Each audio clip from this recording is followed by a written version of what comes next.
अस्सलाम वालेकुम। कैसे हैं आप? उम्मीद है कि आप सब ठीक होंगे। आई एम सारा। आज की मेरी ये वीडियो बहुत ही साइंसी इंफॉर्मेटिव है। आज का मेरा ये टॉपिक ऐसा है जिसके मुतालिक ना आपने पहले पढ़ा होगा ना पहले सुना होगा। जी, जिस्मानी अमराज की तशखीस के लिए बहुत सी टेक्निक्स इस्तेमाल होती है, जैसे radiography, X-rays, ultrasound, computed tomography, CT scan और एमआरआई।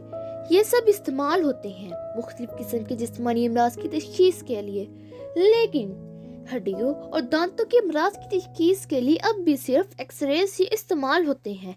इसके अलावा चेस्ट के कैंसर के मामलात में भी यही एक्सरेज इस्तेमाल होते हैं। नमूनिया के मर्ज में भी एक्सरेज ही इस्तेमाल होते हैं। एक्सरेज ताबकारी की शुआओं की एक ऐसी किस्म होती है जिसको इलेक्ट्रोमैग्नेटिक वेव्स कहते हैं।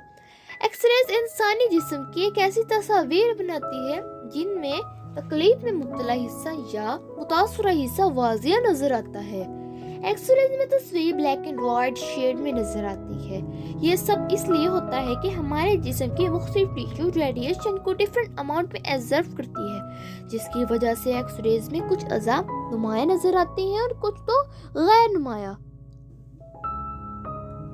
हड्डियों में मौजूद कैल्शियम इन शुआओं को बहुत ज़्यादा जज्ब करता है, इसलिए वो तस्वीर में नुमाया नजर आते हैं, जबकि हमारे टिश्यूज कम जब्त करते हैं, इसलिए वो ब्लैक नजर आते हैं। हमारे जिस्म की चर्बी और नाजुक अज़ा बहुत कम शुआओं को जज्ब करते हैं, इसलिए वो ज़्यादा ग्रे या ब्लैक नजर आते हैं। इसलिए चेस्ट के अमराज में भी एक्सरेज का ही इस्तेमाल होता है। एक्सरेज का इस्तेमाल तो सब करते हैं, लेकिन ये कब, किसने, कैसे इजाद की, ये किसी को नहीं मालूम। इसलिए मैं आपको अपने इस वीडियो में ये बताती हूँ कि आखिर ये एक्सरेज किसने, कब और कैसे इजाद की है।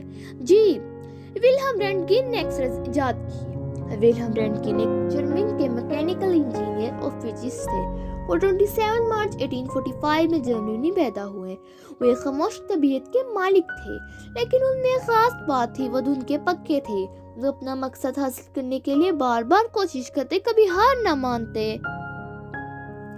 1865 की जर्मनी में जब वो लड़कपन की उम्र में थे तो उनकी बड़ी ख्वाहिश थी कि वो यूनिवर्सिटी में दाखिला ले, लेकिन उनके पास मतलूबा काबिलियत नहीं थी। इसलिए 19 साल विल्हेम ने पॉलिटेक्निक कॉलेज में दाखिला ले लिया। वहाँ उन्होंने खूब मेहनत की। नौजवान विल्हेम बहुत साबिर थे।